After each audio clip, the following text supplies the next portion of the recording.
లేని స్థితిని స్తోత్రం నాయన. రాజులకు రాజులు పరమతండ్రి నాయన. అబ్రహాము దేవుడు, ఇస్సాకు దేవుడు, యాకోబు దేవుడు అంటే నాయన చెప్పిన దేవుడు నాయన.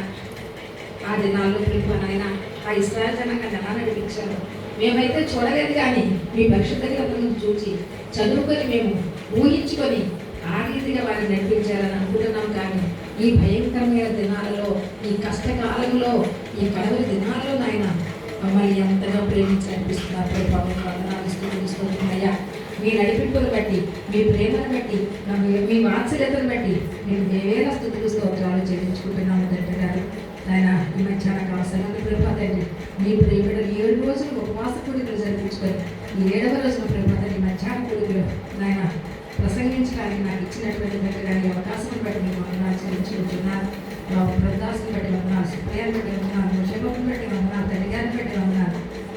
అయ్యా అమ్మమ్మ వృద్ధాప్యానికి వచ్చారయ్యా, ఆరోగ్యంతో కూడిన ఆయుష్గా ఇచ్చేయండి. ఇప్పుడు వచ్చిన నీ ప్రియబిడ్డలందరికీ దీవించండి అయ్యా. నాకు వచ్చిన శాంతమని అయ్యా శోభాన్ని చిక్కిని నీకు అప్పగించుకుంటున్నాను ప్రభావ. అలాగే ఇంకా బాప్తిజం తీసుకోవచ్చిన 2 బిడ్డలు కూడా జ్ఞాపకం చేసుకోండి, వారిని కూడా దీవించండి అయ్యా. అయ్యా మారుమస్తో కూడిన బాప్తిజం ఆయన రక్షణ పొందుకోవాలి ప్రభావ. తండ్రి తెలిసి తెలియని వయసులో తీసుకున్న బాప్తిజం కాదు, కానీ ఆయన ఊహ తెలిసి, మీరు తెలిసి నాయన మీలో ఉన్నటువంటి జీవము తెలుసుకొని మేము బ్రతుకుతున్నటువంటి మా జీవాన్ని, మా యొక్క జీవితాన్ని మేము జ్ఞాపకం చేసుకొని మేము తీసుకునే బాప్తిజం గొప్పది ప్రభావ.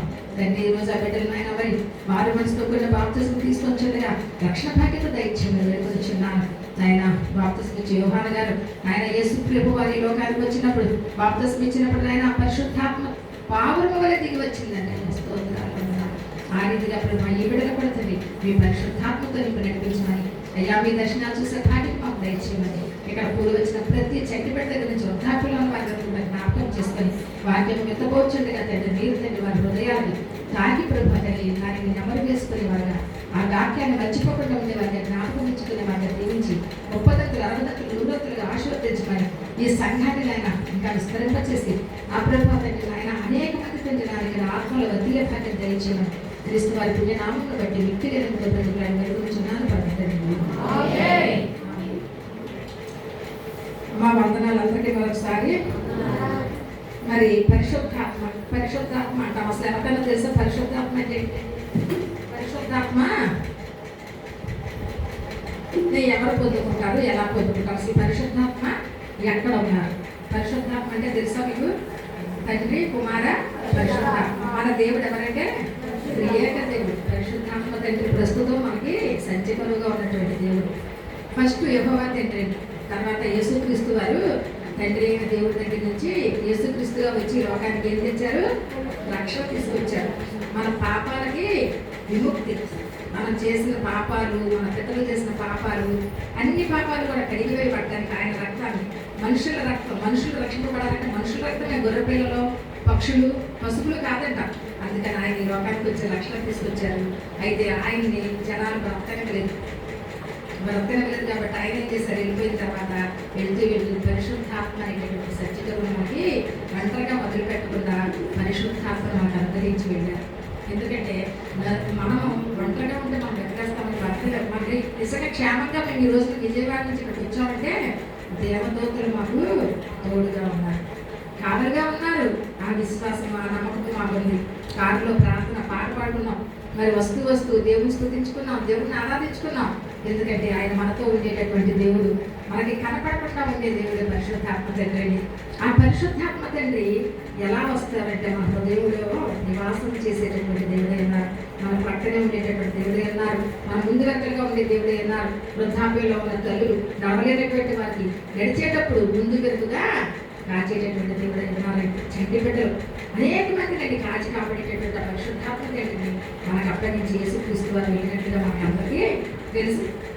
అయితే పరిశుద్ధాత్మ మనలోకి ఎప్పుడు వచ్చింది అంటే మనం రక్షణ పొందుకున్నప్పుడే పరిశుద్ధాత్మ తండ్రి మనకు దొరుకుతారు, మన హృదయంలోకి వస్తారు. అంతేగాని మనం రక్షణ పొందుకోకుండా పరిశుద్ధాత్మ రాదు. పరిశుద్ధాత్మ తాకిడిని చూసిన వాళ్ళు ఎంతమంది ఉన్నారంటే ఇక్కడ చేతులు ఎత్తండి. పరిశుద్ధాత్మ తాకిడి, నేను పరిశుద్ధాత్మను పొందుకున్నాను అని హృదయపూర్వకంగా నాలో పరిశుద్ధాత్మ తండ్రి ఉన్నారు. బాగా కలిసి సగసంగతులు 2 చేతులు ఎత్తి తింటా మంచిది. సగసంగతి ఎలాగా? అదేంటంటే కాన్ఫిడెన్స్ ఆత్మ లేనట్లెక్క నమ్మకం. దేవుడు పరిశుద్ధాత్మ దేవుడు మనందరికీ కూడా ఉండబెట్టి మన దేవుని సన్నిధిలో ఉంటున్నామండి. కూడి వచ్చిన ప్రతి ఒక్కరికి కూడా పరిశుద్ధాత్మ తండ్రి ఉన్నారు. లేకపోతే ఇక్కడ ఎవరు కూర్చోరండి. ఎంతంత సమయం ఉపవాసాలతో ప్రార్థన చేస్తే ఎవరు కూడా ఇక్కడ కూర్చోరు. ఇది స్థలం పరిశుద్ధపరచబడినటువంటి స్థలము. ఆయన ఆలయం ఇది. ఆయన ఆలయం అంటే ఆలయంలోకి వచ్చేవాళ్ళు ఎవరు వస్తారండి? దేవుడు ఏర్పాటు చేసుకున్నటువంటి జనాంగం ఇక్కడికి వస్తారు. పరిశుద్ధాత్మను పొందుకున్నటువంటి వారు వస్తారు. మరి దైవజనులు వస్తారు, సువార్థికులు వస్తారు. మరి అలాగే పొందుకోవాల్సిన వాళ్ళు కూడా వస్తారు. పరిశుద్ధాత్మ లేకుండా ఉన్నవాడు పరిశుద్ధాత్మ పొందుకోవడానికి కూడా వస్తారు, రక్షణ పొందుకోవడానికి వస్తారు. అందుకని మనం ప్రార్థన చేసేటప్పుడు ఇప్పుడు కూడా పరిశుద్ధాత్మ దగ్గర కూడా మనం మర్చిపోకుండా ప్రార్థన జ్ఞాపకం చేసుకోవాలి. ఇచ్చిన పరిశుద్ధాత్మ మనకు వచ్చినటువంటి తండ్రిని మనం విడిచిపెట్టకూడదు. ఎప్పుడు నిత్యము దావీదు అంటాడు కదా, 51 దావీదు కీర్తనలు ఏమంటాడు? పరిశుద్ధాత్మను నా యుద్ధ నుండి తీసివేయకు, నీ సన్నిధిని నా యుద్ధ నుండి తీసివేయకు అంటాడు. ఎప్పుడు కూడా ఆయన కోరుకుంటూనే ఉంటున్నాడు. ఆయన పరిశుద్ధాత్మ లేక, ఆయన దేవుడి సన్నిధిలో లేక మరి నిత్యం ఆయన అడుగుతూనే ఉంటాడు. ఆ రీతిలో మనం కూడా మా నాకేంటి నాకు పరిశుద్ధాత్మ ఉండగా నేను ఎలా ఉన్నా పర్వాలేదు అని అనుకోవడానికి లేదండి. మనం ఎప్పుడు కూడా మరి అడిగేటికి మరి పొందుకునే వాటికి మనం ఉండాలి. అయితే యేసయ్య మనల్ని అనాథగా చేయకుండా పరిశుద్ధాత్మను అనుగ్రహించారు. అయితే మనం పరిశుద్ధాత్మను పొందుతున్నప్పుడు మనకు ఎలా ఉండాలి? మన పరిశుద్ధాత్మ ఉన్నారు కదా అని మనం మన ఇష్టం వచ్చిన మన జీవితాన్ని మనం సాగించకూడదు. ఇక్కడ కీర్తన గ్రంథం చూద్దాం ఒకసారి. పరిశుద్ధాత్మను దుఃఖపెట్టే వరగా ఉండకూడదంటే పరిశుద్ధాత్మ. ఎందుకంటే మనం కన్నా పరిశుద్ధాత్మను పొందుకుని చెడ్డ కార్యాలు చేస్తే దేవుడిని చాలా దుఃఖపడతారంట మనల్ని చూసి. అటువంటి దుఃఖాన్ని దేవుడికి కలగకుండా మనం చూసుకోవాలంటే ఆయన ఆనందింపజేసే వరకు ఉండాలంటే, ఆయన సంతోషపెట్టే వరకు ఉండాలి. అంటే మనం ఎలా ఉండాలంటే పవిత్రత కలిగి జీవించాలి. తెలిసి తెలియక మనం చేసిన ప్రతి అపరాధాలు మనం వదిలేసుకొని పాపక్షమాపణ పొందుకొని మారు మనసు పొందుకొని బాప్తిజం తీసుకొని పరిశుద్ధాత్మను పొందుకున్నటువంటి మనం వెనక్కి అడుగు వేయకూడదు. ఈరోజు ప్రత్యేకంగా మరి బాప్తిజం తీసుకునేటటువంటి వారికి ప్లస్ ఇక్కడ ఉన్నటువంటి వారికి కూడా ప్రతి ఒక్కరికి కూడా నాకు చెప్పాలని అనిపిస్తుంది వాక్యం. మరైతే ఇక్కడ చూస్తే కీర్తన గ్రంథం 97:11 చూద్దాం. దావీదు మహారాజు ఏమన్నాడు ఒకసారి చూద్దామండి. 97:11 నీతిమంతుల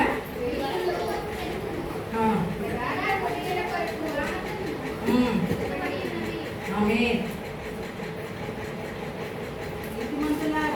అమ్మ చాలమ్మా. 97:11 నీతిమంతుల కొరకు ఏముందంట? దేవుడు యథార్థ హృదయం కొరకు ఆనందమును వ్యక్తపడి ఉన్నారు. మనం పరిశుద్ధాత్మను పొందుతున్నటువంటి అనీతితో ఉండము. మనం స్వనీతి ఉండదు, అవినీతి ఉండదు.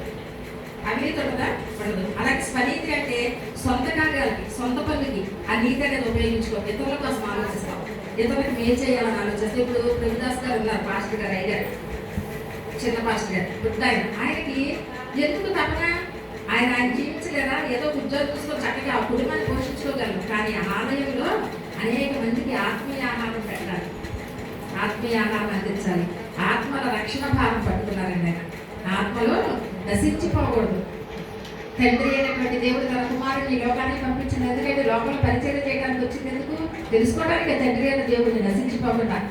ఆ రీతిగానే మరి ఇట్లాగా దైవజనులు అనేక మంది లేచి చేస్తున్నటువంటి పని. స్వనీతి అనేది లేదు. స్వనీతి ఉంటే మనమే చూసుకుంటాం. ఎంతసేపు మనదే నీతిగా ఎంచుకుంటాం. మన కుటుంబం కోసమే మనం పాకులాడతాం, మనమే మన కోసం స్వలాభంగా ఆలోచిస్తాం. అలాంటిది లేనటువంటి యెహోవా దేవుడు ఏమన్నారంటే ఇక్కడ చూస్తే నీతి మంత్రులకు వెలుగు కనిపిస్తారు, నీతిని కలిగి జీవిస్తారు. పరిశుద్ధాత్మ కలిగినటువంటి వారు నీతి కలిగి జీవిస్తారండి. వారిలో ఎటువంటి అవినీతి కూడా తాముండదు. చాలా మంది ఉద్యోగస్తులు చూస్తుంటాం మనం. అవినీతి మింగిలాలు అంటారు. అవినీతి మింగిలాలు వెంటనే పేపర్లో చూస్తాం. ఏం చేస్తారు? లంచాలు పుచ్చుకుంటుంటారు. వాళ్ళకి దేవుడంటే భయము, భక్తి ఉండదు. అలాగా అటువంటి అవినీతి లేకుండా నీతి వరకు వాళ్ళు వెలుగుని చూస్తారట. నీతి మంది ఏం చూస్తారు? వెలుగంటే ఎవరండి? దేవుడు. వెలుగు. మన దేవుడు ఏమైనారు? వెలుగే ఉన్నారు. మన దేవుడు చీకటే అయినటువంటి దేవుడు కాదండి. మన దేవుడు వెలుగుతో నింపబడినటువంటి వాడు. నేను ఇంత ప్రార్థనలో చేశాను కదా, ఏమని చేశాను? సమీపించడానికి ఏం చేశాను? 1 తిమోతి 6:16 1 తిమోతి రాసినటువంటి అపోస్తలుడైన పౌలు గారు రచించినటువంటి దాంట్లో ఆ గ్రంథంలో అంటాడు, సమీపించడానికి ఏం చేస్తాం. అసలు ఆయన ఎక్కడున్నా కూడా మనం ఆయన్ని చూడలేమంటే. మనం మోషే గారు వెళ్ళారు పంట మీద తెలిసినప్పుడు సీఎం పండుగకి వెళ్ళి ఏ పండుగ అది మోరియా పంట మేరీ నాకు పేరు కన్ఫ్యూజ్ అవుతా ఉంటాను. ఏ కొండ మీదకి వెళ్ళారంటే పలకలు కాక రాగి పలకలు.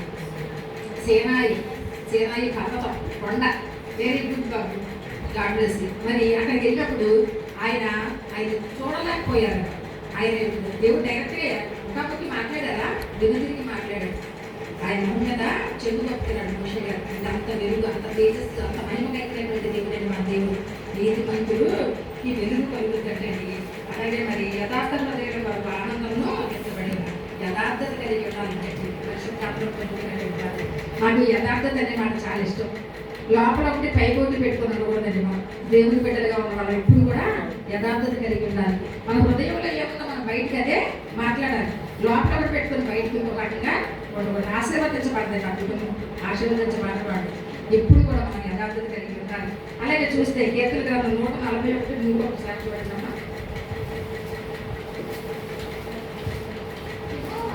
యెహోవా నా నోటికి కావలి ఇచ్చుము, నా పెదవుల ద్వారా నాకు కాపు పెట్టుము. ఇది కూడా దావీదు రచించిన కీర్తనే. ఈయన ఎప్పుడు దేవుడితో సన్నిహితంగా ఉండేవాడు, దేవుడు పాటలు పాడుకుంటూ ఉండేవాడు. ఈయన ఎక్కడ ఉండేవాడు? అరణ్యం అడవుల్లో ఉన్నాడు. ఎక్కడో అసలు మనుషులు కనిపించకుండా గొర్రెల మధ్యనే ఉన్నాడు. ఈ మాట్లాడటానికి మనుషులు ఎవరు లేరు. ఇంకేం చేసేవాడు? ఎంతసేపు దేవుడితో ముచ్చటించేవాడు, పాటలతో పాడుకుంటా, ప్రార్థనలు చేసుకుంటా. అలాగా ఆ కొంకికర్ర పట్టుకుని, ఆ కొంకికర్ర ఎందుకుండేది టైంకి తెలుసా మీకు? కర్ర ఏంటో కొంకికర్ర, దానికి అర్థం మేకలు గొర్రెలు ఉన్నప్పుడు దగ్గర వాటికి ఆహారం వేయడానికి ఆ పై కొంచెం ఆ బొమ్మల కిందకి లాగడానికి అంటే దానికి చెప్ప కొంకిలా ఉంటుంది అనమాట. ఇలా ఆ కర్రకి దాంతో ఇలా ఉంచుతాడు. ఆ గొర్రెలకి ఆహారం అందించడానికి వాటికి కావాల్సిన మేత ఇచ్చేవాడట. మరి చిరిగిపోయినటువంటిది ఒక రొగ్గులాంటిది ఒప్పుకునేవాడట. చెప్పులు వేసుకునేవాడు? కిరు చెప్పుల ఏం చెప్పులు, పిచ్చి చెప్పులు వేసుకునేవాడు. ఇవన్నీ పెట్టి ధ్యానం చేసేవాడట రాజు అయిన తర్వాత. ఎవరి నాయన, నేను ఆ స్థితిలో ఉన్నాను ప్రభు, నువ్వు నన్ను ఇప్పుడు ఈ గొప్ప స్థితికి తీసుకొచ్చావయ్యా. కిరీటం పెట్టుకునేటప్పుడు అనుకునేవాడట, పట్టు వస్త్రాలు వేసుకునేటప్పుడు అనుకునేవాడట, ఆ సింహాసనంలో కూర్చునేటప్పుడు అనుకునేవాడట. సింహాసనం ఎవరు స్థిరపరుస్తారండి? దేవాది దేవుడు స్థిరపరుస్తారు. మనకి ఏది ఇచ్చినా కూడా దేవుడు ఇచ్చినారండి. ఆ రోజు ఆ రాజుగారు, ఆ దావీదు మహారాజుగా చేసినటువంటి దేవుడు ఈరోజు మనకు నివాసయోగ్యమైన ఇల్లు ఇచ్చారు, మనకు బిడ్డలు ఇచ్చారు, కుటుంబాలు కట్టారు. మనకి మరి చక్కగా తినడానికి సమయానికి ఆహారం ఇస్తున్నారు, పీల్చడానికి గాలి ఇస్తున్నారు. మన ఈ మధ్యన కరోనా వచ్చినప్పుడు అందరికీ తెలుసు కదా, మరి గాలి ఊపిరి అమ్మన్నప్పుడు ఏం చేస్తారు? ఆక్సిజన్ మిషన్ కొనుక్కుందామని వెళ్ళారు పరిగెత్తుకొని. అవి గోల్డ్ రేటు. ఆక్సిజన్కి 5,000 అంట, వారం కాదు, ఒక రోజుకు 3,000. మరి అలాంటిది మనం ఎంత గాలి పీల్చుకుంటున్నామండి? నిలబెట్టగలమా? దేవుడు ఎంత ప్రేమ స్వరూపెట్టి మన అవయవాలు ఏదైనా ఒకటి పాడైపోతే ఒక అవయవం పెట్టించుకోవడానికి వెళ్తే కోట్లు అడుగుతున్నారు, లక్షలు. కిడ్నీ పాడైపోయిందంట. అయ్యా కిడ్నీ పాడైపోయింది అయ్యా అంట. కిడ్నీ పాడైపోయిన కిడ్నీ ట్రాన్స్ప్లాంటేషన్ చేయించాలంటే 10 లక్షలు కావాలంటే 50 లక్షలు కావాలి. ₹1,00,00,000 అంటారు. అదేదో చూపండి మొత్తం వచ్చి చిన్నపిల్లలు. ఆ పిల్లడికి ఆ జబ్బు కావాలంటే ఇందులో పెడుతున్నారు ఫోన్లో, డబ్బులు మాకు సహాయం చేయండి మా బాబు కోసం. మరి ఎంత భయంకరమైన స్థితిలో ఉన్నారండి జనాలు.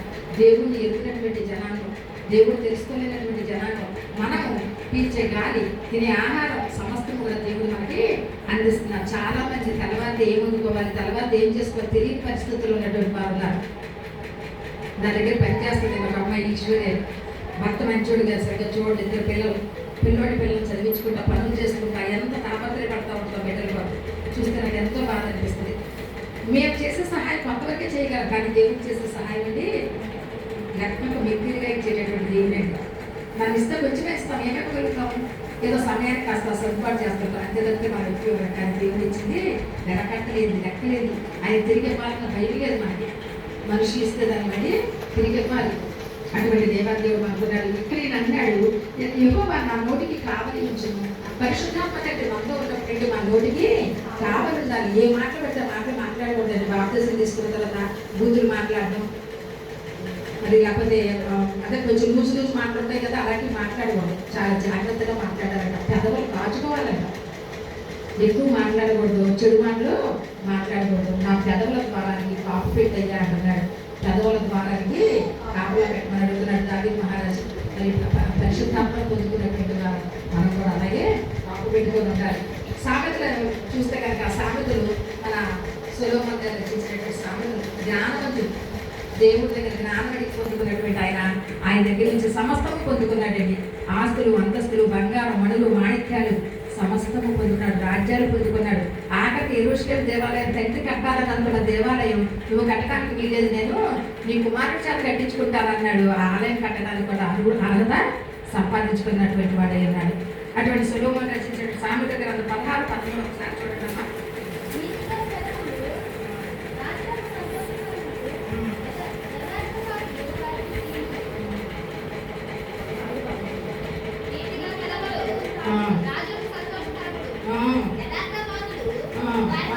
నీతి గల పదవులు ఏంటంటే రాజులకు సంతోషకరములు. రాజులంటే రాజులకు రాజు ఎవరంటే ప్రభువులకు ప్రభువు మన యెహోవా దేవుడేంటి, మన తండ్రి అయిన దేవుడు, మన పరమ తండ్రి.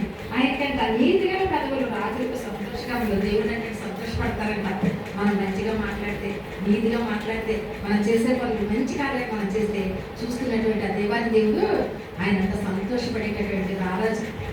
మనం ఎవరంటే రాజకుమారి పుత్రుల వాళ్ళందరూ పుత్రులు, రాజకుమారి పుత్రులు, మనం రాజకుమారి పుత్రులు. దేవాది దేవుడు ఏంటి మనల్ని ఎంత ప్రేమగా, మరి మనం పుట్టిన బిడ్డలు మనం ఎంత ప్రేమగా ఎలా పుట్టిగా పెంచుకుంటామండి. అలాంటిది దేవుడు మనం సృష్టించిన సృష్టికర్త మనకి ఎంత ప్రేమ అండి ఆయనకి. ఆ ప్రేమ వెలకట్టలేమండి మనం. ఆ ప్రేమ ఎంత అని మనం చెప్పలేనటువంటి అగాపే ప్రేమ ఆయన ప్రేమ. ఆయన అంటారు నీతి గల పదవులు రాజులకు సంతోషకరములు, యథార్థవాదులు వారికి ప్రియులు. యథార్థంగా ఉంటే దేవుడి గట్ట ప్రియమైన వారంగా ఉంటాం. యథార్థత కలిగి ఉన్నాడు యోబు కంటే అందరికీ తెలుసు. యోబు గారు తెలియని ఎవరైనా ఉన్నారా బైబిల్లో? ఎవరూ లేదు. యోబు గారు ఎలాంటి వాడండి? నీతిమంతుడు, యథార్థవంతుడు, న్యాయవంతుడు. 3 బిరుదులు. ఎవరు చెప్పారు ఆ మాటలో? దేవుడే చెప్పారు. మనుషులు చెప్పండి అదే మన గురించి ఎవరైనా సాక్ష్యం చెప్పంటే ఆమండి అంటారు కదా, ఈమండి అంటారు. కానీ మన దేవుడి ద్వారా సాక్ష్యం చెప్పించుకున్నటువంటి వ్యక్తి యోబు. దేవుడు పలికారు అంటే ఇక అక్కడ తేడా ఉందని ఎంత గొప్ప వ్యక్తి ఉంటాడండి యోబు. యథార్థవంతుడంట. మరి ఆయన్ని అంతగా మెచ్చుకున్నటువంటి దేవుడు యథార్థవంతుడు కాబట్టి ఆయన పోగొట్టుకున్న దానికి 2 బట్టి చివరిలో సంపాదించుకున్నాడు. హల్లెలూయా. అందుకే మనం ఒక్కొక్కసారి మనకి ఇదే ఉంది ఇంకోటి లేదని అనుకున్నప్పుడు మనం ప్రార్థన చేసుకోవాలంట. దేవా ఈ విషయంలో నన్ను ఎంతగా హెచ్చించవద్దండి, నీ చిత్తం ఏమయ్యిందో ఇంకొక విషయంలో నేను తగ్గించుకోవాల్సిన పరిస్థితి వచ్చింది. నీ చిత్తాన్ని బట్టి నువ్వు నన్ను ఇంకొక రీతిగా హెచ్చిస్తావు, నన్ను ఇంకో రీతిగా హెచ్చిస్తావని మనం ప్రార్థన చేసుకోవాలంటే. అందుకే అన్ని అందరికీ సమకూడదు. పూర్తయి కానీ సాగుతారు భూమి మీద మామూలుగానే నాకే కార్లో వేసే వాళ్ళు ఉంటారు. కొంతమంది ఆటలు అయితే నన్ను పంపించి చెప్పి దోపేసే వాళ్ళు ఉంటారు, స్పీడ్గా ఉండే వాళ్ళు ఉంటారు. కానీ దేవాన్ని దేవుడు అన్నీ ఇస్తే ఎక్కడ మనం ఆయన మనం లక్ష్య పెట్టాం. అందుకని దేవుడు ఏం చేస్తారంటే ఏదో ఒకటి ఉన్నప్పటికీ కూడా ఆయన మనల్ని ప్రేమిస్తూ బ్రతికిస్తున్నారు, మనల్ని సజీవంగా కాపాడుతున్నారంటే ఆయన యొక్క ప్రేమ మన మీద ఉందని. అందుకే యథార్థవాదులు మనకి ప్రియులు. యథార్థంగా ఉండేనంటే దేవాది దేవుడు మనల్ని అందరూ ప్రేమించేటటువంటి వాడు అయినాడు. దేవుడి దగ్గర మనం అబద్ధం ఆడుతున్నా ఉండాలని. అట్లాగే 15:4 చూడంటే సాయంత్రం 15:4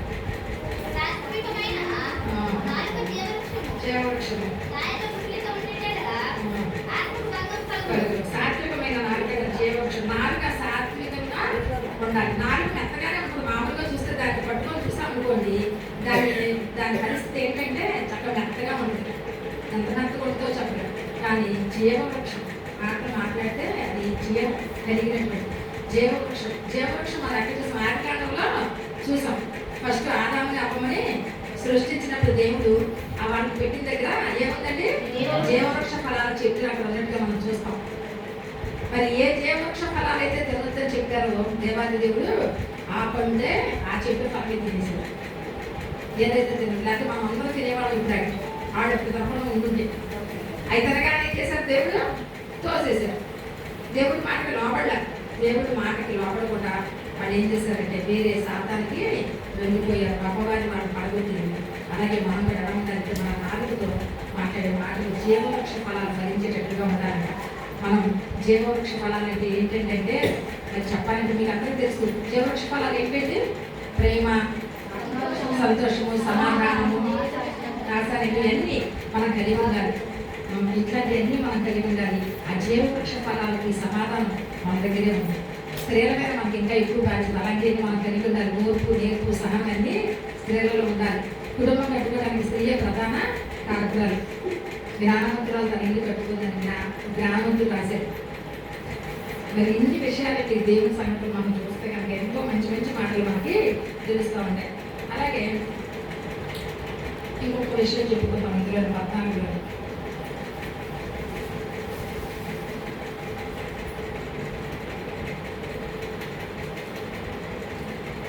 నేను సామెతలోకి తీసుకున్నానండి. దానిలో కుటిలత కదా ఆత్మకు భంగం ఉంటుంది. కుటిలత అంటే కుచితం అంటారు చూడండి. కుచితం కుళ్ళు అంటే బాగా కుచితుండండి కుండడం మనుషులు. దాంట్లో కుళ్ళు కనుక ఉంటే కనుక ఆత్మకే భంగం కలిగిపోతుంది. మనకి ఎప్పుడు కూడా కుళ్ళు అనేది మనలో ఉండకూడదు. మనలో ప్రేమ ఉండాలి, ఇతరులు ప్రేమించే మనస్తత్వం ఉండాలి, ఇతరులకు చేతనైతే సహాయం చేసే మనస్తత్వం ఉండాలి, ఇతరులకు చేతనైతే ఏదైనా మనం హెల్ప్ చేయాలి. కానీ అపకారం మాత్రం చేసే వాళ్ళగా మనం ఉండకూడదండి. అలాగే 14వ అధ్యాయం 2వ వచనం చూడండి ఒకసారి.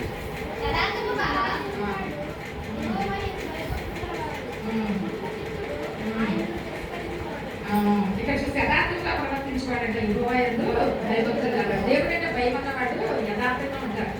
మనకు ఒకసారి కదా ఒకసారి ఆయన జ్ఞాపకం వస్తాడు దేవుడు, అమ్మోయ్ దేవుడు వదిలాడని. జవక్కన అబద్ధాలు ఆడేది యథార్థంగా ఉండేవాడు. అలాగే కుటిల చిత్తుడు ఆయనకు తిరస్కరించేవాడు. కుటిలత్వం, కుచితత్వం, కుళ్ళు ఇదంతా ఉండేవాడు. దేవుడిని తిరస్కరించేటటువంటి వాడు, దేవుడిని ప్రేమించేవాడు, దేవుడు దగ్గర యథార్థత కలిగి ఉంటారు. అలాగే 15వ అధ్యాయం 8 చూడండి. యథార్థవంతుల ప్రార్థన దగ్గరికి వచ్చేటప్పటికి మనం ఏదన్నా మనం చేసుకోవాలి, ఇదే నోటితో మనం చేసుకోవాలి. అబద్ధాలు అనేది ఇదే నోరు, ఎవరైనా ఆశీర్వదించేది ఇదే నోరు, మళ్ళీ దేవుడి దగ్గరికి వెళ్ళి మనం ఏమైనా అడగాలంటే కూడా అదే నోరు. అలాంటప్పుడు యథార్థవంతుల ప్రార్థన, మన ప్రార్థన ఎలా ఉండాలంటే ఆనందకరంగా ఉండాలి. మనం అడిగే ప్రార్థన ఎలా పెడితే అలా అడగకూడదని దేవుని కూడా మనం ఇష్టం వచ్చిన మాట్లాడకూడదు. దేవుని సన్నిధిలో మనం చాలా జాగ్రత్తగా మాట్లాడాలి. మరి అక్కడ ఒక ఆఫీసర్ దగ్గరికి వెళ్ళినప్పుడు ఎలా మాట్లాడతాం, ఎంత వినయంగా ఉంటాం, ఎంత మర్యాదగా ఉంటాము, భయం అన్నింటే మనకి మనుషులే ఎదుర్కొంటూ ఉంటారు. అలా చూసి మనం ఏమనుకుంటాం అంటే అమ్మో ఈయన భయం భయంగా నిలబడతాం, భయం భయంగా మాట్లాడతాం, భయం భయంగా సమాధానం చెప్పొస్తాం. కానీ దేవుడికి మనకి భయం లేదు, లెక్కలేదు, ఎందుకంటే కనిపించగా తల్లి అంతే మనిషి. కానీ మన ఎదుర్కొండానే దేవుడు ఉన్నారని మనం ప్రవర్తించాలి. మరి ప్రార్థన ఇంకా ఆనందకరంగా ఉంటుందండి. హల్లెలూయా. అటువంటి ప్రార్థన మనం చేయాలి. మరి 14 అధ్యాయం 2 ఫస్ట్ లైన్ చూడమ్మా.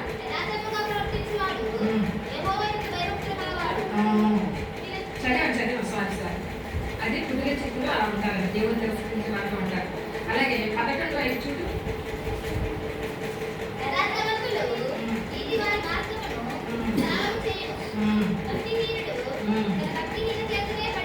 యథార్థవంతులంట నీతి, యథార్థవంతుల నీతి, యథార్థంగా ప్రవర్తించే వారు నీతిగా ఉంటారు. ఆ నీతిగా ఉన్నటువంటి వారి మార్గం ఎలా ఉంటే సరళం చేయబడుతుంది. దారి దేవుడి దగ్గర ఇప్పుడు ఎత్తు పల్లాలు ఉంటాయండి, దారి ఆ ఎత్తు పల్లాలు వెళ్ళేటప్పుడు మనకు ఎంత కష్టంగా ఉంటుంది. అప్పటి రోజు ఉంటే నడవగలుగుతామా? పెద్దవాళ్ళ మీద అసలు నడవలేము, ఎత్తు పల్లాలు ఉంటాయి.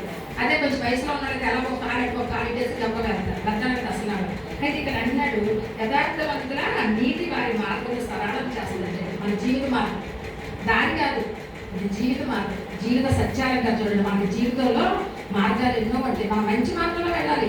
మనం జీవిస్తున్నామంటే మంచి మార్గంలో మనం వెళ్తేనే ఆ యొక్క మార్గానికి సరళం చేసేటటువంటి దేవుడు మనకు ఉన్నారు. ఆ మార్గం భక్తి కూడా తన భక్తి అంత చేతనే పడిపోవాలి. భక్తి చేయకుండా దేవుడు అంటే భయం లేకుండా తిరస్కరించేటటువంటి బుద్ధి కలిగిన వాడు ఏం చేస్తారంటే ఆ భక్తి చేత భక్తి హీనత చేతే పడిపోతారు, నశించిపోతారు. పరిశుద్ధాత్మ దగ్గర ఉండాలండి.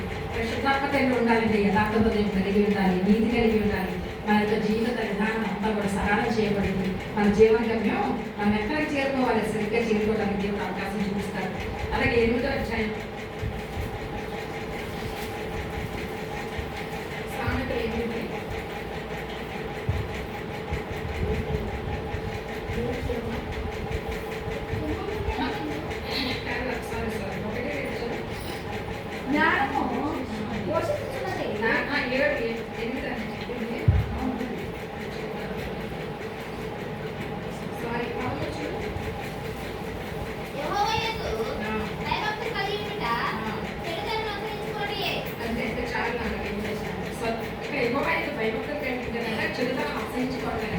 ఎవరు చెడుతనాన్ని ఇష్టపడదు, దేవుడు ఇష్టపడాలని చెడుతనం ఇష్టపడదండి, దొంగతనం ఇష్టపడదు, గోపితనం ఇష్టపడదు, లేకపోతే ఇంకో పని చేయాలని ఇష్టపడదు, లేకపోతే వాడు ఏం చేస్తున్నా ఆలకించాం, రాజకీయ గొడవలు పెట్టాం, సమాధానంగా ఉంటాం.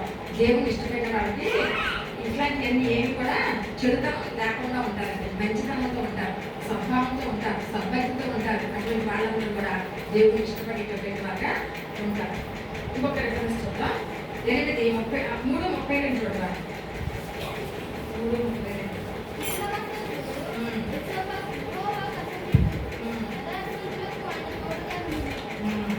యథార్థవంతులు ఎట్లా ఉంటారంట? మృదువుగా ఉండాలండి. ఆ దేవుడు మనల్ని వదిలిపెట్టేటటువంటి దేవుడు కాదండి. కుదిరి వద్ద యెహోవాకు అసహ్యుడు. దేవుడికి ఇష్టపడతాడ కుళ్ళు కట్టాలు ఉన్నవాడు మాయలు మత్సరాలు చేస్తారు. కొంతమంది ఏదో తెలియకుండా చాలా రకరకాలే చేస్తూ ఉంటారు. పైకి చూస్తే ఎలా ఉంటారండి? చాలా మంచివారుగా కనపడతారు, కానీ లోపల ఉన్నటువంటి మనస్తత్వం దేవుడికి తెలిసింది. అందుకని యథార్థవంతుడికే మాత్రం ఆయన తోడుగా ఉంటారంట. యథార్థత మనల్ని నేర్చే. ఒక్కోసారి మనం తప్పు చేస్తాం, చేసినప్పుడు దాన్ని మనం ఏం చేయాలంటే అది సరిదిద్దుకోవాలి. మన దైవజనులాంటి చెప్పి మేము ఇలా చేసాం, మా జీవితాలు ఇలా ఉన్నాయి, మేము ఇది వదిలిపెడుతున్నాం, ప్రభు దగ్గర ప్రార్థన చేయడం, దైవజనులతో ప్రార్థన చేసిన మళ్ళా మా పరిశుద్ధాత్మ మనం పొందుతున్న వాడిగా ఉంటారు. పరిశుద్ధాత్మతో విడిచిపెట్టేస్తాడండి. మనం ప్రార్థన చేసుకున్న స్థలంలో మన ఇంట్లో కూడా మనం పరిశుద్ధాత్మతో ప్రార్థన చేసుకోవాలి. స్థల పరిశుద్ధతలో కూడా ప్రార్థన చేసుకోవాలి.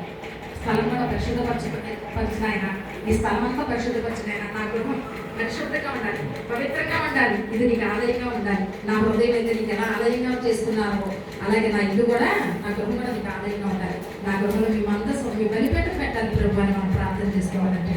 ఆయన మందసం, ఆయన బలిపీఠం మన గృహాల్లో ఉన్నప్పుడు మనం అభివృద్ధి చెందుతాం. ఉబేదోదం ఇంట్లో 3 నెలలు ఉంటే ఎంత అభివృద్ధి చెందాడండి. దానికి ఏమనుకున్నాడు? అన్ని పొందుకుంటున్నాడు, రాజ్యాలు వెళ్తున్నాడు, రాజ్యాలు సంపాదించుకున్నాడు, ఆస్తులు సంపాదించుకున్నాడని ఆయన తెచ్చుకోవడానికి చూశాడు. మందసం ఉన్నటువంటి విలువ దేనికి లేదండి. దేవుని యొక్క మందసం బలిపేట మన గృహాల్లో ఉండాలి అంటే మనం ఎలా ఉండాలంటే దేవుని యొక్క కుమారులుగా కుమార్తెలుగా మనం ఉండాలి, యథార్థవంతులుగా ఉండాలి, నీతిమంతులుగా ఉండాలి, అనీతిని విడిచిపెట్టాలి, స్వనీతిని విడిచిపెట్టాలి, స్వలాభాపేక్ష ఉండకూడదు.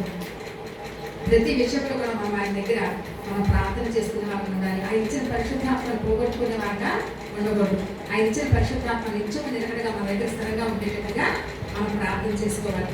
అలాగే చూస్తే కనుక ఇంకో రెఫరెన్స్, ఇంకా 2 రెఫరెన్స్ చెప్పి మానేస్తాను. 22వ అధ్యాయం 4:6 చూడండి ఒకసారి.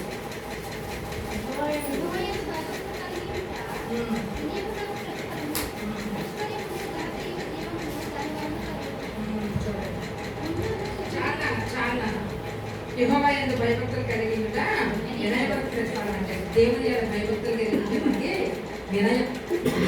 ఆయనలో ఆయన మనం సరిచేస్తారండి. తెల్లగా నిటారుగా ఉంటాం, స్ట్రైట్గా. మేము వంకనంటే వంకమంటారు, మేము దిగమంటారు, తగ్గమంటారు.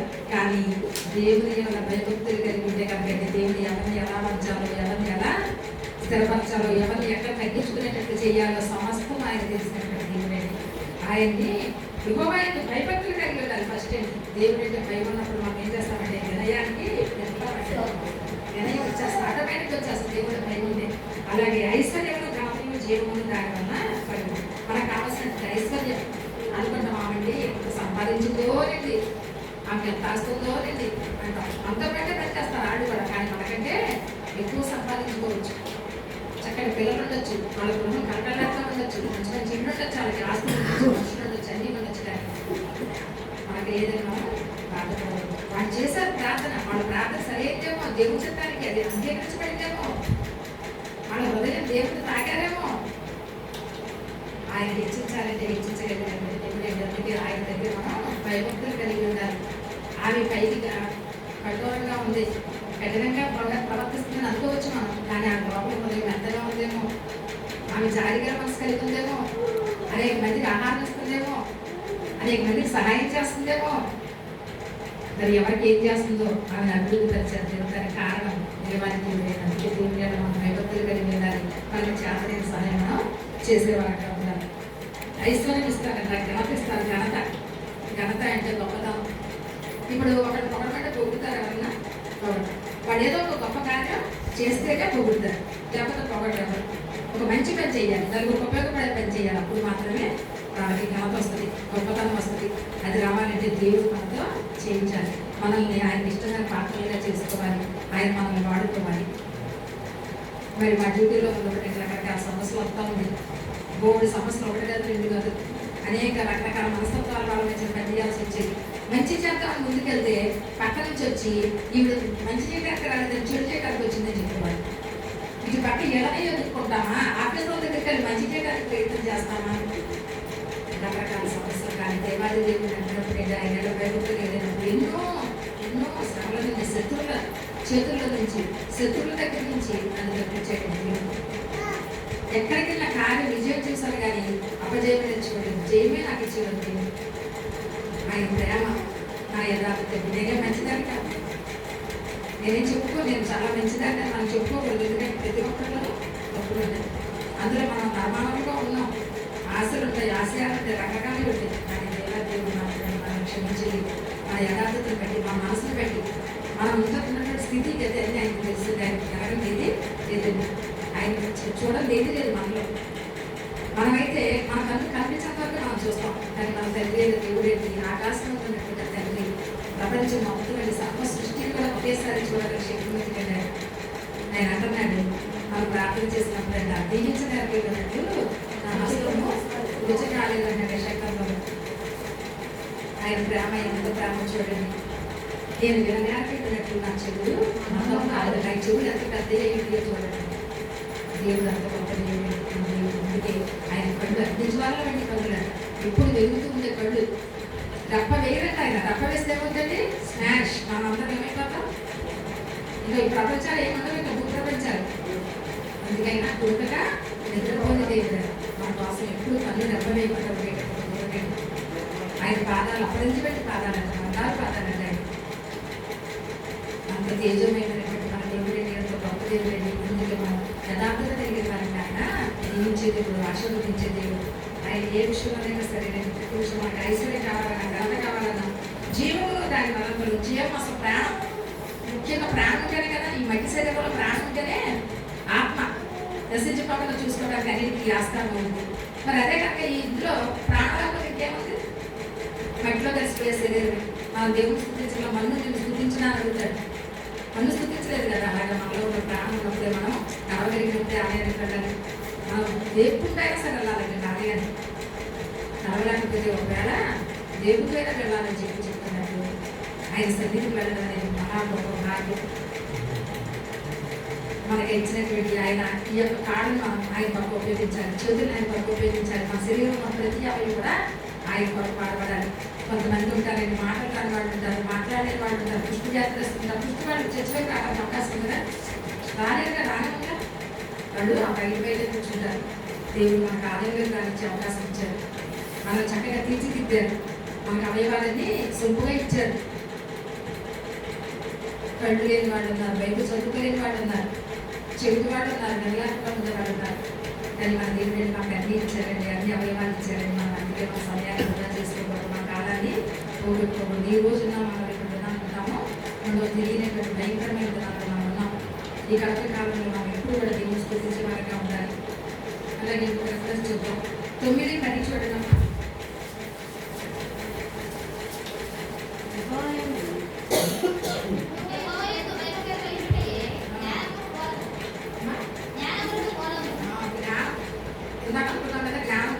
దేవుడు అడగాలని జ్ఞానం కలిగి ఉంటే దేవుడు ప్రార్థించాలని, దేవుడు అంటే భయము ప్రతి ఒక్కటి మన జీవితాలు మనం ఇలా జీవించాలని మనకు అన్ని రకాల తెలుస్తుంది. జ్ఞానానికి మూలం అంటే ఇక్కడ 11వ వచనం 22:11 హృదయ శుద్ధిని ప్రేమించు దయగల మాటలు పలుకువానికి రాజు స్నేహితుడు. హృదయ శుద్ధిని ప్రేమించు, హృదయాన్ని శుద్ధి చేసుకుంటూ ఉండాలంట. మనకు కూడా మనసులో వస్తూ ఉంటాయి తలంపులు రకరకాలుగా వచ్చి అయ్యా మనసు నుంచి ఎదుగుతుంది, ఆ పొరలో నుంచి ఎదుగు వస్తాయి. ఆ హృదయాన్ని మనం ఇప్పుడు ఒకటి శుద్ధి చేసుకుంటూ ఉంటే ప్రేమించు, హృదయ శుద్ధిని ప్రేమించాలంట. ప్రేమిస్తూ దయగల మాటలు పలుకువారికి, దయగల మాటలు పలకాలంట. ఎవరైనా కష్టంలో వచ్చినప్పుడు ఏమన్నది మనం నవ్వుతామా? ఎవరైనా ఇబ్బందులు ఉన్నప్పుడు ఇళ్ళకి నవ్వుతామా? వారి బాధను చూసి మనం కూడా కన్నీరు విడుస్తాం, బాధపడతాం, నిస్పృహ నిట్టూర్పులు విడుస్తాం, బాధపడతాం. వాళ్ళతో సమానంగా మనం కూడా వాళ్ళని ఆదరించడానికి ప్రయత్నం చేస్తాం. అంతేగాని వాడి కష్టంలో ఉన్నాం కదా మా ఆనందంతో మనం దయగల మాటలు పలుకువారికంటే రాజు దేవాది దేవుడు రాజాది రాజు స్నేహితుడుగా ఉంటానంటండి. దీవెన మనం పొందుకోవాలి. కష్టంలో ఉన్న వారిని ఆదరించే వాళ్ళగా ఉండాలి, ఇబ్బందుల్లో ఉన్న వారిని చాలా సహాయం చేసే వాళ్ళగా ఉండాలి. 9:10 చూడండి ఒకసారి. 9:10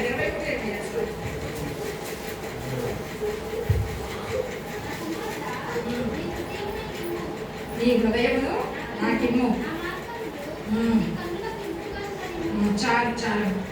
నా కుమారుడా నీ హృదయం నాకు ఇందాక చెప్పాను కదా, రాజకుమారి పుత్రికలమ్మ, ఆడవాళ్ళు మగవాళ్ళందరూ రాజకుమారు పుత్రులు, రాజకుమారి పుత్రులు. అయితే ఇక్కడ చూస్తే అంటున్నాడు, నా కుమారుడా నీ హృదయం నాకు. దేవుడండి మనల్ని చాలా ప్రేమగా పెంచుకుంటారు. నా కుమారి, నా కుమారుడా, రకరకాలుగా ఆయన ఈ బైబిల్ గ్రంథంలో, పరిశుద్ధ గ్రంథంలో చూస్తే మనల్ని సియోను కుమారి రకరకాలుగా ప్రేమతో పెంచుకున్నటువంటి దేవుడు. ఇక్కడ అంటున్నాడు, నా కుమారుడా నీ హృదయంలో నాకు. ఆయన అడిగేది హృదయం ఒకటేనండి. హృదయం తేటగా ఉంచుకోవాలి, హృదయాన్ని మంచిగా శుభ్రం చేసుకోవాలి, శుద్ధి చేసుకోమని చెప్తున్నారు దేవుడు. మరి అటువంటి శుద్ధ హృదయం కలిగినప్పుడు అపాయాలు రావు, కష్టాలు రావు, కుటుంబాల్లో ఇబ్బందులు ఉండవు, ఇరుకులు అని చెప్పి ఇక్కడ సాధిస్తారు. అయితే ఇక్కడ చూస్తానండి, నేను చిన్న ఒక స్టోరీ ఈ మధ్యకాలంలో జరిగింది, ఒక మాట చెప్పి నేను ముగించేస్తాను, టైం దగ్గరికి వచ్చేసింది. అయితే మనం చూస్తున్నాం, బిడ్డలు పెంచేటప్పుడు మనం ఎలా పెంచాలి, గ్రామంలో పెంచాలి, యథార్థమైన హృదయం కలిగి ఉండాలి, కష్టం వచ్చినప్పుడు ఇతరులకి దయగల మాటలు చెప్పాలి. ఇవన్నీ మనం మాట్లాడుతున్న రీతిలో ఈ రోజు హైదరాబాద్లో మరి పోయిన సోమవారం ఇదే రోజు నా పాప చంపబడిన అమ్మకి తెలుస్తుంది సహస్ర పేరు. సహస్ర అని 10 సంవత్సరాల పాప అబ్బాయి చంపేశారు లేదా 10th క్లాస్ కూడా చూస్తే ఉంటారు, యూట్యూబ్ చూస్తుంటారు, న్యూస్ చూస్తుంటారు, ఎక్కడ చూసినా కూడా భయంకరంగా చెప్తున్నారండి. తల్లికి యథార్థత లేదండి, తల్లికి యథార్థత లేదు, కుటుంబంలో యథార్థత లేదు, కుటుంబం చెప్పాలంటే తల్లికి చెప్పాడంట, వచ్చి చెప్పినప్పుడు ఆ తల్లి ఎంత బాధపడాలండి, అయ్యో చంటిబిడ్డ అమ్మాయి ఇలా చేసావని, చంపేస్తానని చెప్పాడంట. ఆ పిల్లలకి భయభక్తులతో పెంచలేదండి. అసలు తల్లిదండ్రులకి యథార్థత ఉంటేనే బిడ్డలకి యథార్థత వస్తుంది. తల్లిదండ్రులకి యథార్థత లేనప్పుడు ఆ కుమారుడికి ఎలా వస్తుంది? మరి ఒక సైకోలా బిహేవ్ చేస్తున్నాడు. అలాంటి అబ్బాయిని ఏ డాక్టర్తో చూపించుకోవాలి, మందులు ఎక్కించాలి, ఇతరుల మీదకి వెళ్ళకుండా చూసుకోవాలి. ఆ కుటుంబం అంత అల్లకల్లోనే గెలుస్తున్నారు. తమ్ముడు చిన్న పిల్లోడు, ఆ తమ్ముడు క్యారేజ్ పెట్టుకెళ్తానందట, స్కూల్ లేదు, నా పాప ఇంట్లో ఉండడం శాపం అయిపోయింది అమ్మాయికి. ఆ రోజు స్థలం ఇచ్చారు, నా పిల్లాడు ఉంటానంటే నీకు స్కూల్లో వెళ్ళిపోయి తల్లి పంపించింది, తల్లి డ్యూటీకి వెళ్ళింది, తల్లి డ్యూటీకి వెళ్ళిపోయాడు. ఆ అమ్మాయి ఒకటి పైనుంచి వచ్చేసారు, ఎక్కడ సీసీ కెమెరాలో దొరకలే, ఎక్కడ దొరకల, క్రిమినల్ మైండ్. 14-15 ఏళ్ళు ఉన్న అబ్బాయి స్కెచ్ తీసుకొని మరి ఆ పాపను అంతమంది ఇచ్చేసాడు, హతమార్చేసాడు. చూడండి ఎంత గౌరవం. మరి 5వ నెల ప్రెగ్నెంట్ అంటే ఇష్టపడి పెళ్లి చేసుకున్నారంటే ఇద్దరు. ఆ అమ్మాయి మొక్కలు కోసేసాడు భర్త 3 రోజుల నాడు. పైగా అసలు మనిషిని పోయితే ఒక కోడికి వస్తేనే మనం తింటాక బాధపడతాం, మేకలకు వచ్చినప్పుడు చూడగలమంటే మనం చూడలేము, 5 కోసే మనకు అలవాటు, దాని అందరూ చూడలేదు. అలాంటిది మనుషుల్ని రంపంతో కోసేసారండి. ఆ అమ్మాయిని నరికేస్తున్నారు కత్తులు పట్టుకుని రకరకాలుగా. భర్తలు ఇతరులకు ఎలా చేస్తున్నారు, ఇప్పుడు ఆడాడు కూడా భార్యలు భర్తలు చెప్పేస్తున్నారు, భార్యలు అటు ఇటు కూడా అయిపోయారు. ఇప్పుడు ఏంటంటే వీళ్ళు కూడా తెచ్చి తీర్చుకుంటారు, ఆడాళ్ళని ఇలా చేస్తారా, మేము చేయగలం మగాళ్ళు అన్నట్టు ఇప్పుడు భార్య బాధ్యతలు కూడా అయిపోయాయి. కొంతమంది రకరకాల సమస్యలు, రకరకాల బాధ, ఇవన్నీ ఎందుకు వస్తున్నాయి కుటుంబాలు? ప్రపంచంలో శాంతి ఎందుకు లేకుండా పోతుందంటే నిజరక్షకుడిని తెలుసుకోలేకపోవడం, నిజ దేవుడిని తెలుసుకోలేకపోవడం, సర్వ సృష్టికర్తను తెలుసుకోలేకపోవడం. సృష్టికర్తను వదిలేసేసి సృష్టిని పూజిస్తున్నారు. సృష్టిలో కర్రని చెక్కని ముద్దుని తీసుకొస్తే ముద్దు యశాగ్రంథం 40 అందరికీ తెలుసు కదా, దేవదార వృక్షం తీసుకొచ్చి ఒక బల్ల తయారు చేసుకుంటారు. ఇంకా మిగిలిన మొక్కలు ఉంటే బాగుంది కదా అని ఆ చెక్కకి ఒక కళ్ళు ముక్కులు అన్నీ పెట్టి అక్కడ పూజ చేస్తారు, పసుపు రాసి అగరబత్తిలు వెలిగించి కొబ్బరికాయలు ఉంటారు. అందరూ ఒక అమ్మ కొట్టింది కదా ఇంకొక వచ్చి కొట్టేస్తారు. ఇంకా అలాగే అభివృద్ధి చెందిపోతా ఉంటారు కదా ఆలయం అంటారు. ఆ చెక్క మాట్లాడుద్దా? కళ్ళుండి చూస్తుందా? నోరుంది అది మాట్లాడేది, ముక్కు తీసి గాలి తీసుకోలేదు, జీవం ఉంటుందండి లేదు. అటువంటి వాటిని మొక్కడం వల్ల ఏంటంటే అనంతకాలనే జరుగుతున్నాయి. నిజరక్షకులు తెలుసుకోవాలి, సర్వ సృష్టికర్తలు తెలుసుకోవాలి. ఈ సృష్టిని సృష్టించినటువంటి సృష్టికర్తలు వదిలేసి మనం వేరే వాటిని పూజిస్తే కలిగేటటువంటి పరిణామాలు అలాగే ఉంటాయి. నిజమైనటువంటి దేవుడు తెలుసుకోవాలి, మన హృదయాన్ని శుద్ధిగా ఉంచుకోవాలి. ఎప్పుడైతే మనలో మన దేవుడు ఉంటాడో, పరిశుద్ధాత్మ దేవుడు మనలో ఉంటారో, మనం పాపం చేయడానికి భయపడతాం. మనం మంచి మనసుతో ఇతరులకు సహాయం చేసే వారంగా ఉంటాం, స్వార్థం లేకుండా చేసే వారంగా ఉంటాం. డ్యూటీలు చేసినప్పుడు మేము మరి ఎవరి దగ్గర డబ్బులు తీసుకోకుండా చేసామండి. మా పిల్లలు అభివృద్ధి చెందారు, వాళ్ళ చక్కటి జీవితాలు సంపాదించుకుంటారు. రోజునంటే అదే గ్రామం. ఎవరి జాతకే తప్పాడు వసూలు చేసుకున్న వాళ్ళు ఒక్కొక్కరు. కానీ దేవుడు అండి ఇప్పుడు ఎస్ఎస్ఎంలో తీసుకోవట్లేదు అనుకోండి, ఒకప్పుడు ఒక దగ్గర తీసుకునేవాడు.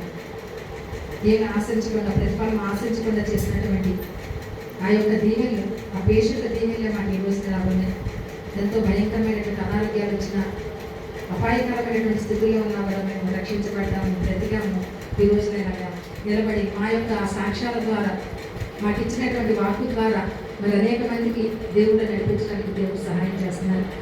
ఆల్మైటీ గాడ్స్ ప్రేయర్ టీమ్ అనేటటువంటి ప్రేయర్ టీమ్ అవుతుందండి. మాకు కాన్ఫరెన్స్ కాల్ ఇంత ముందు కూడా చెప్పాను. సాయంత్రం 6 నుంచి 7 వరకు మేమందరం ప్రార్థన 20 కుటుంబాల వరకు కలుస్తారు. నిత్యము ప్రార్థనలో మేము ఏకీభవిస్తాం. ఆదివారం కూడా సెలవు ఉందండి ప్రార్థన. మనం అనంతకాన్ని సెలవిస్తున్నాం ఇవ్వట్లేదు కదా, అలాగే ప్రార్థనకి సెలవు లేదు. ఆదివారం ఉదయం చర్చకి వస్తారు, సాయంత్రం ఖాళీ 6 నుంచి 7 వరకు పెట్టుకుంటాం. మరి దేవాది దేవుడు నడిపిస్తున్న విధానాన్ని బట్టి ఆయన వంకర త్రావులో వెళ్ళిన వారిని సరైన మార్గంలోకి తీసుకొచ్చేటటువంటి దేవుడు ఏంటి, తిన్నని మార్గం చూపిస్తారు దేవుడు. మనం ఎలా జీవించాలో, ఎలా బ్రతకాలో మనకు నేర్పించేటటువంటి దేవుడు, మనకి జ్ఞానం నేర్పేటటువంటి దేవుడు.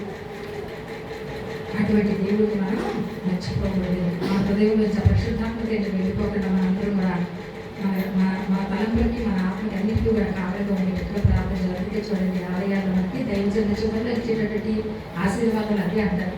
హృదయానికి తలంపులకి పరిశుద్ధాత్మక కావాలిగా ఉండాలని ఆశీర్వదిస్తారు. దేవుడు ఇచ్చిన వాక్యాన్ని దీవించి